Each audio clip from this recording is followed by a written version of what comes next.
Hey everyone! Welcome back to English in the Wild. I'm Sarah, and today we are talking about a superpower. No, it's not flying or invisibility. It's the ability to handle a difficult conversation without losing your cool. Mark, how do you handle it when a conversation starts getting a bit heated? Well, Sarah, my natural instinct used to be to run away and hide. But in the professional world, you can't do that. You have to learn the art of de-escalation. When someone is upset or angry, the worst thing you can do is match their energy. You have to be the anchor in the storm. Exactly. And language is your main tool here. A lot of English learners think they need to apologize profusely and say, "I am so sorry, it is my fault," over and over. But that can actually make you look weak or disorganized. Spot on. Instead of taking the blame immediately, native professionals use cushioning phrases to acknowledge the emotion first.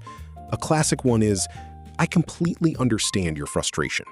Or if a client is upset about a delay, you can say, "I see where you're coming from, and I want to get this sorted out for you."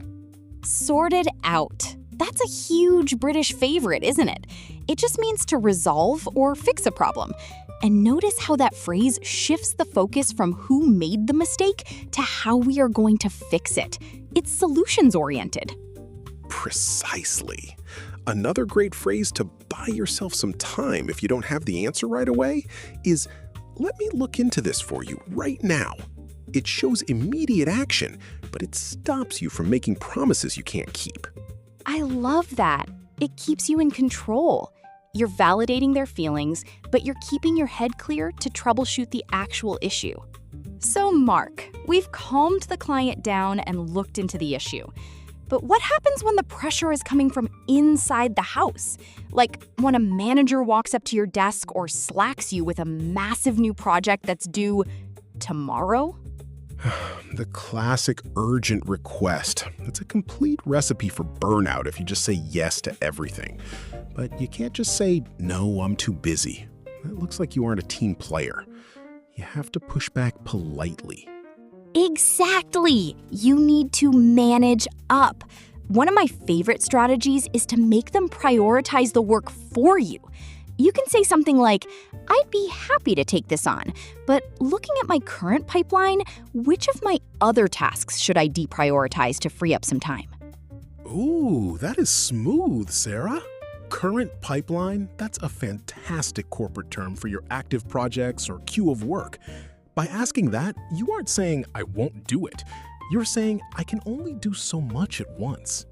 Precisely. What if it's a client asking for a feature that wasn't in the original project agreement? The dreaded scope creep. In that case, you protect your boundaries by aligning it to the budget or timeline. Try using this phrase. "We can absolutely explore that feature, but it falls a bit outside our original scope. Let me put together an updated estimate for the extra time and resources." Perfect. It keeps it business-oriented. You aren't refusing. You're just stating that extra work equals extra value. It changes the dynamic completely. All right, Mark. We've de-escalated the situation. We've pushed back on unrealistic demands. But now we're at a standstill. They want X. We can only give them Y. How do we break the deadlock? This is where you have to look for a middle ground, Sarah. In negotiation, it's rarely all or nothing. You want to offer choices so the other person still feels like they have options.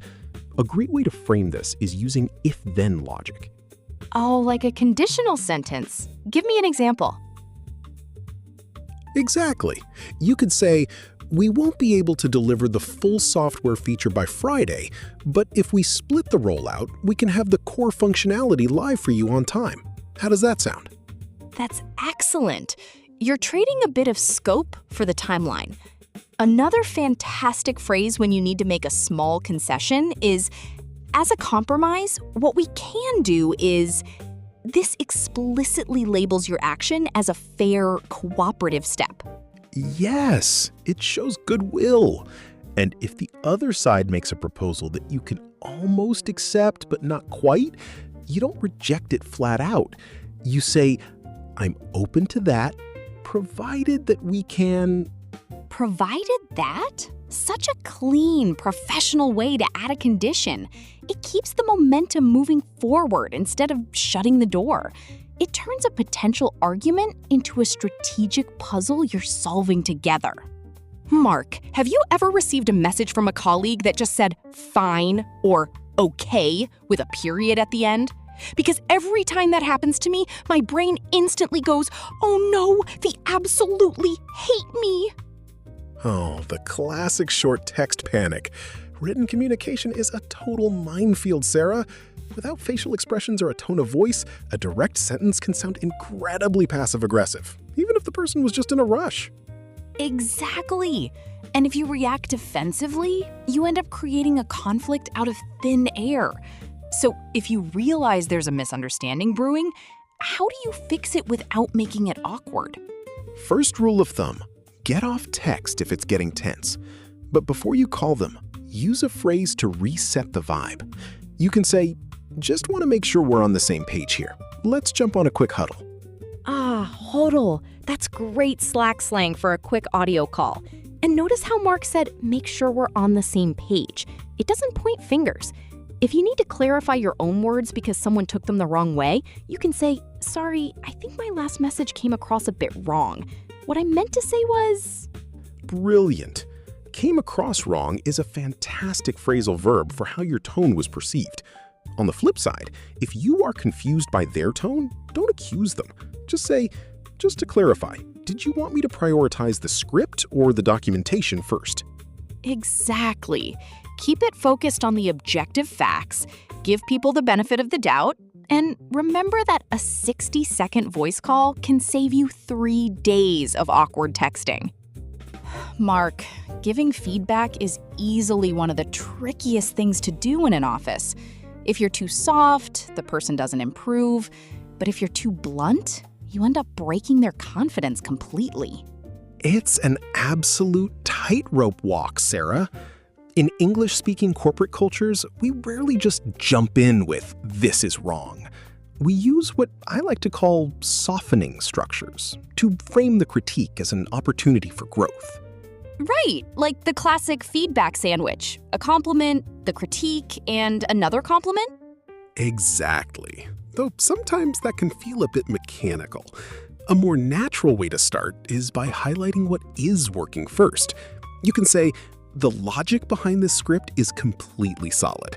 One area for improvement, though, would be the documentation formatting. Oh, I love that phrase. One area for improvement. It sounds so much better than, here is your mistake. It feels collaborative.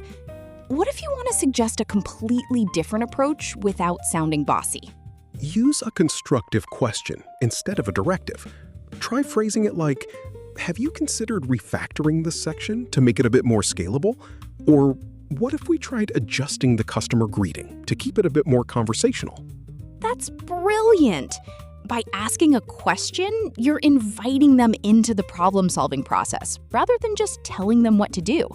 It keeps the relationship positive and helps everyone step up their game. Precisely. At the end of the day, good feedback isn't about pointing out flaws. It's about helping your team grow. Frame it right, and they'll actually thank you for it. All right, Mark, we've done the heavy lifting. We listened to the frustration, we navigated the scope creep, and we even threw some alternative options on the table. Now it's time to actually close the deal and cross the finish line. This is where the magic happens, Sarah. In any negotiation, the final step is ensuring that both sides are completely aligned on the next steps. You don't want to leave any gray areas. A classic way to lock this in is by summarizing the agreement explicitly. Right, because silence doesn't mean consent. You need verbal confirmation.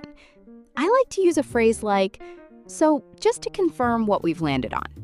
Landed on? What a wonderfully natural phrasal verb. It just means the final decision or agreement you reached after a long discussion. Once you lay out the points, you can secure their buy-in by asking, does that sound like a fair compromise to you? Asking if it's fair is a brilliant psychological tool, Mark. Most people want to be seen as fair. What if you need to confirm that they are ready to move forward immediately with the new plan? You can use a very common corporate phrase. Are we good to move forward on that basis? It's smooth, professional, and it gives the other person a clear cue to say, yes, let's do it. And once everyone gives the green light, you wrap it up with a positive relationship-building statement, like, I'm glad we could find a solution that works for both of us. It leaves a fantastic lasting impression. Well, Mark, we've de-escalated tense situations, pushed back on unrealistic deadlines, and successfully closed the deal on a fair compromise. I feel like we deserve a diplomacy medal. Absolutely, Sarah. It's a real art form. But remember, listeners, conflict isn't automatically a bad thing. It's just an opportunity to communicate more clearly and build a stronger professional relationship. Spot on. So, here is your challenge of the week. The next time a colleague or a client sends you an email or a text that makes you hit a snag or feel a bit defensive, don't rush to point fingers. Take a deep breath and use our recentering phrase. That's right. Before you type anything else, jump on a quick huddle or reply with, just want to make sure we're on the same page here. Watch how fast that changes the vibe from defensive to collaborative. And if you want to keep stepping up your game and mastering these high-stakes communication skills, make sure you are locked into our community. Quite right. If you're watching on YouTube, hit that subscribe button, give us a thumbs up, and leave a comment below. Tell us, what is your go-to phrase when you need to push back on a tight deadline? We love reading your strategies. And for daily 60-second fluency hacks that you can use right before your next big meeting or stand-up, make sure to follow us on TikTok. Let's keep learning, growing, and thriving together. Thank you all for joining us. Until next time, keep it cool, keep it human. And we'll see you in the next episode of English in the Wild. Bye, everyone. Cheers, everyone. Bye-bye.